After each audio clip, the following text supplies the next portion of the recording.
Hello, what's up guys? Ito na naman, mayroon na naman tayong pag-usapan. VP Sara, pwedeng hindi makonvict sa impeachment trial sa Senado. Bakit? Dahil nga po ay marami po siyang mga kakampi doon. Tingnan niyo naman mga kabayan, meron na po silang 9 na mga DDS doon. At maliban doon ay mayroon pang ilan na mga pwede silang umabot ng 11 dahil nga po ay aabot lang ng two-third of votes ang boto na puwedeng makonvict si Sara. Pero bakit puwedeng hindi makonvict si Sara dahil nga mas lamang sila. Pero ito po ang nakakatakot, 'di ba? Ito po ang nakakatakot ngayon.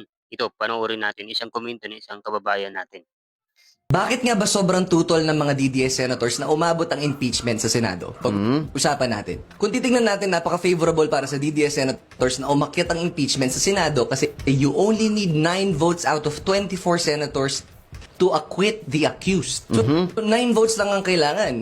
Ilan sila? 9, 10, 11? So kung titingnan mo, napaka-sure win na sana nila kung aakyat ang impeachment sa Senado kasi 9 votes. But these senators understand a very fundamental aspect of politics, which is kayo, voting power. Kasi kapag naakyat na ang impeachment sa Senado, lalabas at lalabas lahat ng ebidensyang kailangan para mapatunayan na guilty si Sara Duterte. So yun guys, ngayon guys ay, sinasabi nga dito na nagbotohan na nakita na po na may probable cause ang, impeachment trial laban kay VP Sara. Ay, sinabi ko nga nung una na magbibigay sila ng mga committee report at ipapasa ito sa mababang kapulungan. At ngayon mga kababayan ay, pagbobotohan ito kailangan makakuha sila ng one-third of votes. At ilan na lang ang kailangan nila, aabot na lang ng 50 o 52 votes dahil mayroon ng 53. So ngayon aakyat ito sa Senado mga kababayan.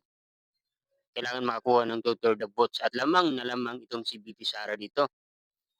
Kahit hindi makakaboto itong si Bato de la Rosa kasi nga hindi na pumapasok, mas lamang pa rin itong si VP Sara dahil marami siyang kakampi dito, mga Villar o iba pang mga senador na nandito.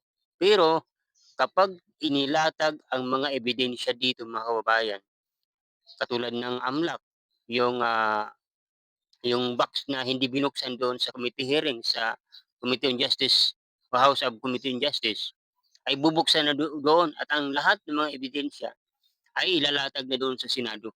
Ngayon kapag ilatag na ito, dito na mga kababayan, manilikado o matatakot ang lahat. Bakit nga po mga kababayan? Dahil nga pwedeng mabago ang isip ng mga kakampi kunyari ni VP Sara. Maging itong si Robin Padilla pwedeng mabago ang kanyang isip. Bakit? Dahil nga po ay makikita niya ang lahat ng mga ebidensya na mayroon po talaga itong katibayan. At pwede pong makonvict dito si VP Sara. Ngayon, kapagka hindi sila iboto o hindi sila bumoto pabor sa impeachment o pag-convict kay VP Sara, sisingilin naman sila ng taong bayan dahil nga po dito ay makikita po ng taong bayan ang totoong nangyari at sisingilin sila ng taong bayan kung bakit hindi nila ikinonvict si VP Sara dahil nga po ay nakitaan naman ng matibay at sapat na ebidensya.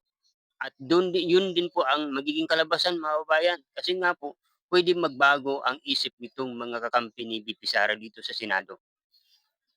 Kasi halimbawa kung totoo ang ebidensya at inilatag dito, hindi ko naman sinasabi na, totoo ang ebidensya kasi lahat ng ebidensya na mayroon doon ilalatag. Ngayon kung ito ay totoo at tama, dito na po mababago ang isip maging kakampi ni VP Sara at iboboto, ilalaglag dito si VP Sara.